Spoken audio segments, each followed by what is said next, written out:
सुप्रभात बच्चों, मैं आरती मौर्य कक्षा 11 विषय हिंदी आज आप लोगों को पढ़ाने जा रही हूँ। जैसा कि बच्चे आप लोग ये जानते हैं और लिख भी चुके हैं कि हिंदी गद्य साहित्य का विकास, जिसमें आपने बहुत से प्रश्नोत्तर लिखे हैं, सभी युगों के बारे में आपने लिखा है। उसी में सबसे पहला युग होगा भारतीय युग। लिखा है ना आप लोगों ने?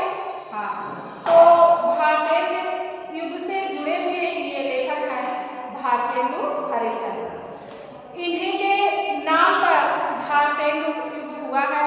आपने इसको पढ़ा भी है और आज मैं इनका जीवन परिचय आपको बताने जा रही हूँ कि इन्होंने अपने जीवन में क्या क्या किया, इनका जन्म कब हुआ, इनकी मृत्यु कब हुई, इनके पिता का क्या नाम था, यह सब आपको आज पता चलेगा। तो बच्चों देखिए यहाँ लिखा भी है भारतेंदु हरिश्चंद्र। थोड़ा सा इसका परिचय भी हमने बता दिया है। इनके पिता का नाम बाबू गोपाल चंद्र गिरधरदास था और इनका जन्म स्थान जहाँ ये पैदा हुए थे काशी है। इन्होंने क्या संपादन किया है, जैसे कवि वचन सुधा है, हरिश्चंद्र मैगजीन है और इनकी भाषा और शैली भी यहाँ दर्शाया गया है। जैसे इन्होंने अपने निबंध में या जो कविताएं दिया है उसको इन्होंने ब्रज भाषा में कविता किया है और निबंध भी इन्होंने खड़ी बोली में लिखा है। और कौन सी शैली को इन्होंने अपनाया है, यहाँ मुद्रक शैली देखे लिखा हुआ है। और इनका निधन सन 1885 ईस्वी में हुआ है। इस प्रकार से बच्चों इनका थोड़ा सा आगे इनका परिचय दिया हुआ है।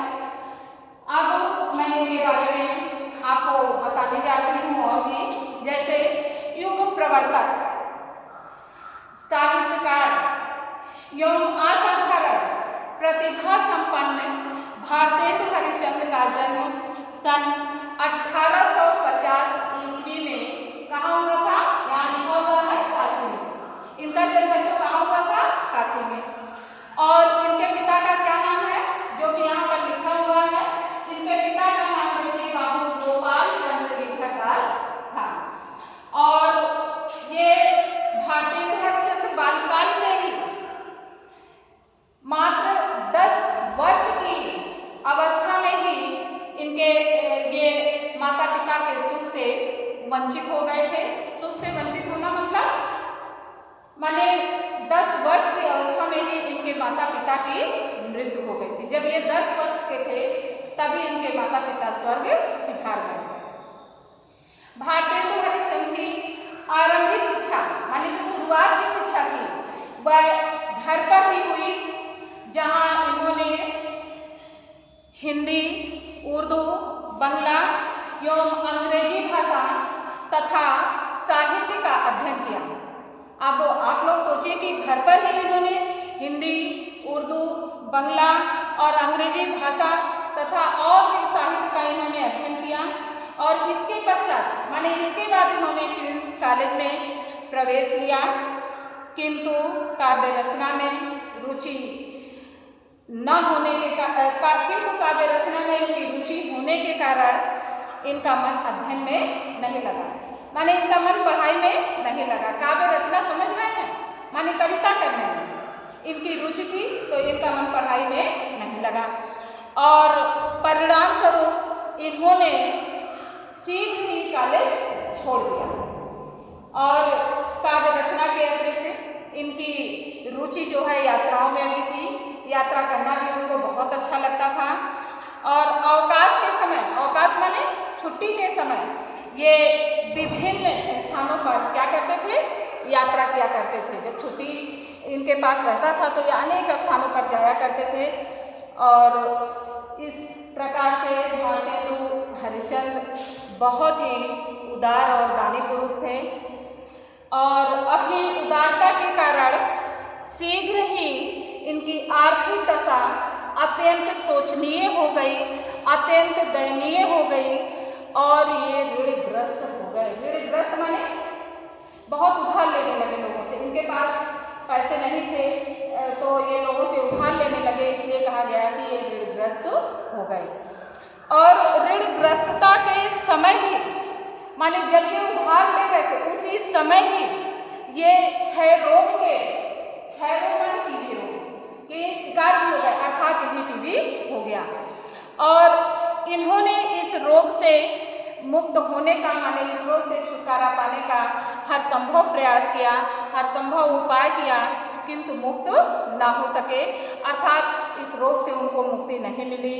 और सन 1885 ईस्वी में इनकी मृत्यु हो गई, अर्थात 35 वर्ष की अल्पायु, माने बहुत कम आयु में ही इनकी मृत्यु हो गई। इस प्रकार से इनके जीवन की इतनी चीज़ें आपने जाना।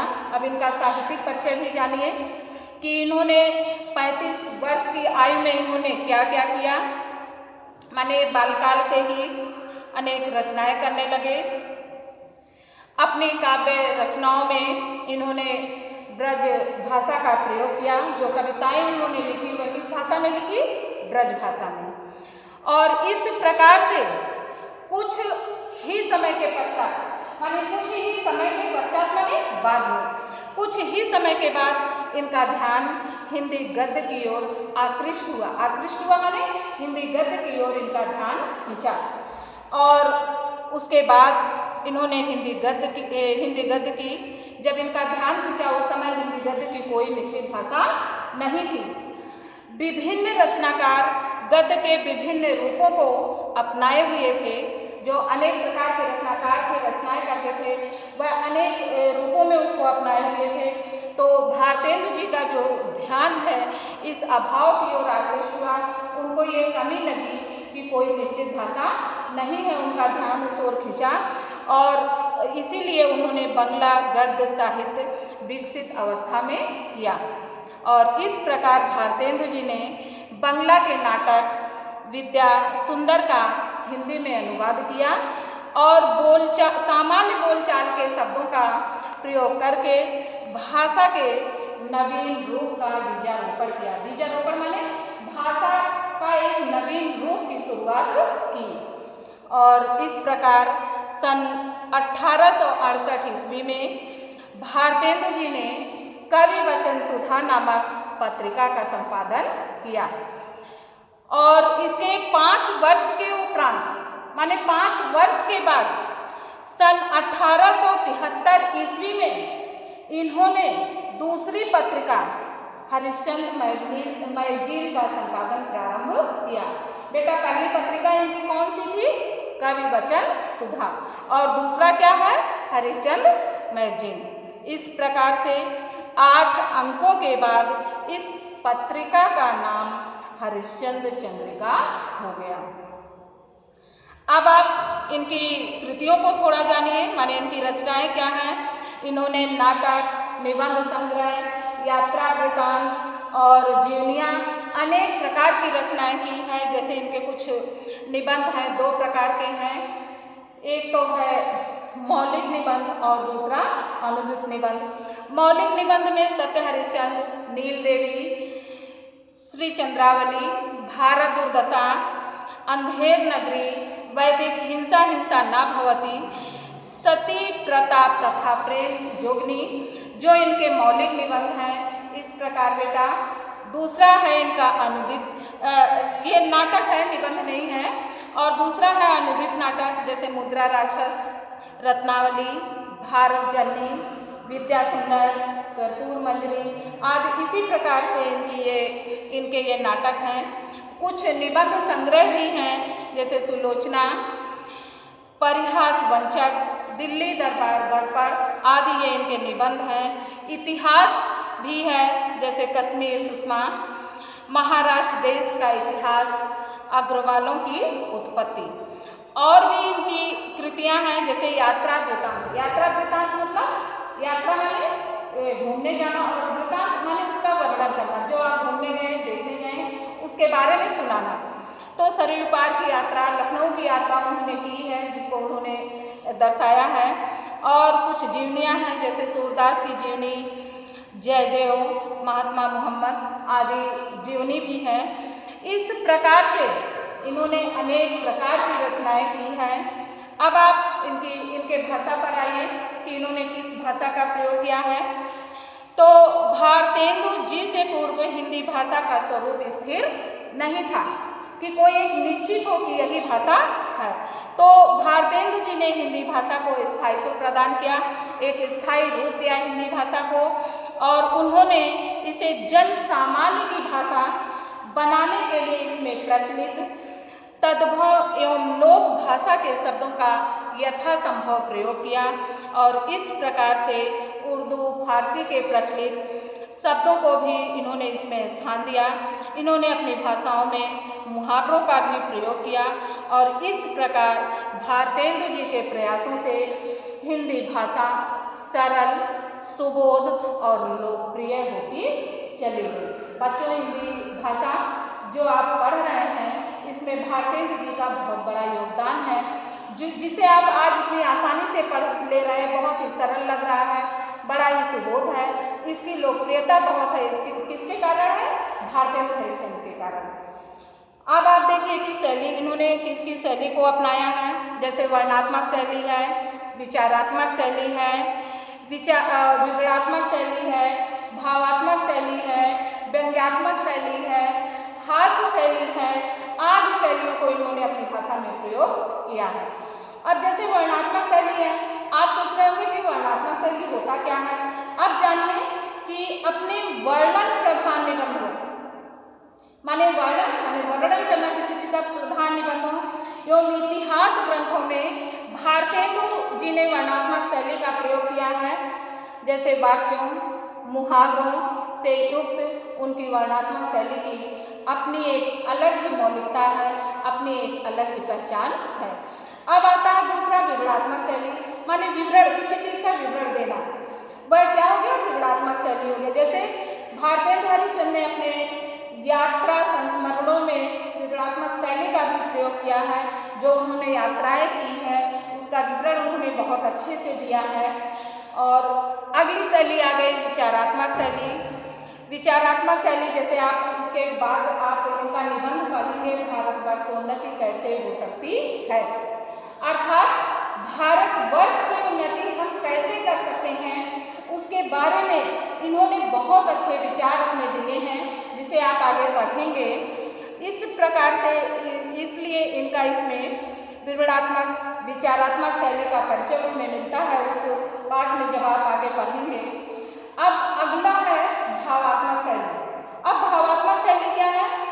भारतेंदु द्वारा रचित जीवनी साहित्य एवं कई नाटकों में भावात्मक शैली, माने लेखक भारतेंदु ने जो कई नाटक लिखे या जीवन साहित्य जो लिखा, उसके बारे में इनके अंदर क्या भाव उत्पन्न हो रहे हैं उसको उन्होंने भावात्मक शैली में व्यक्त किया है।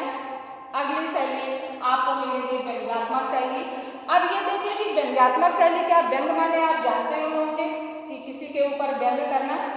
तो भारतेंदु द्वारा रचित निबंधों, नाटकों आदि में यत्र तत्र, माने जहाँ तहाँ, जो निबंध नाटक है जहाँ तहाँ आप व्यंग प्रधान भी उसमें देख सकते हैं। व्यंग्यात्मक शैली का इन्होंने प्रयोग किया है, उसके दर्शन हो रहे हैं। अगली शैली है हास्य शैली। हास्य माने बच्चों आप जानते हैं क्या होता है? हंसना। तो इन्होंने अपनी भारतेंदु जी ने हास्य शैली में भी अपनी रचनाएं की हैं। हास्य शैली में लिखी गई इनकी रचनाओं में अंधेर नगरी, वैदिक हिंसा न भवति उल्लेखनीय है, जिसमें आप हास्य शैली को पढ़ेंगे। और इनके निबंधों में यत्र तत्र, माने जहाँ तहाँ हास्य शैली का भी प्रयोग देखने को मिलता है। इसके अतिरिक्त भारतेंदु हरिश्चंद्र ने शोध शैली, भाषण शैली और भी अनेक प्रकार की शैलियों का किया है। अब आप आगे देखिए कि हिंदी साहित्य में भारतेंदु जी का स्थान क्या है। तो बेटा इनका स्थान तो हिंदी साहित्य में बहुत बड़ा है। इन्होंने हिंदी भाषा और हिंदी साहित्य के क्षेत्र में अपना अमूल्य योगदान दिया है। माने अमूल्य, जिसका कोई मूल्य नहीं है, अमूल्य योगदान दिया है। और हिंदी साहित्य के क्षेत्र में अपना अमूल्य सेवाओं के कारण ही उन्हें आधुनिक हिंदी गद्य साहित्य का जनक और युग निर्माता साहित्यकार अथवा आधुनिक हिंदी साहित्य का प्रवर्तक कहा जाता है। क्या कहा जाता है बताइए? आधुनिक हिंदी साहित्य का प्रवर्तक कहा जाता है। किसे कहा जाता है? भारतेंदु हरिश्चंद्र को। और भारतीय साहित्य में उन्हें युग दृष्टा, युग सृष्टा अनेक नाम उनको मिले हैं। युग जागरण के दूत और एक युग पुरुष के रूप में भी माना जाता है। इस प्रकार बच्चों, आप जो भारतेंदु हरिश्चंद्र का आज जीवन परिचय पढ़ रहे थे वह समाप्त हुआ। इसी कड़ी में इसके बाद हम आपको इनका निबंध जो भारतवर्षोन्नति कैसे हो सकती है अगले वीडियो में हम आपको शेयर करेंगे। और जो भी पढ़ाया गया है बच्चों, इसको आप खूब ध्यान से पढ़ लीजिएगा। आपने लिख भी लिया है और इसको याद भी कर लीजिएगा। धन्यवाद।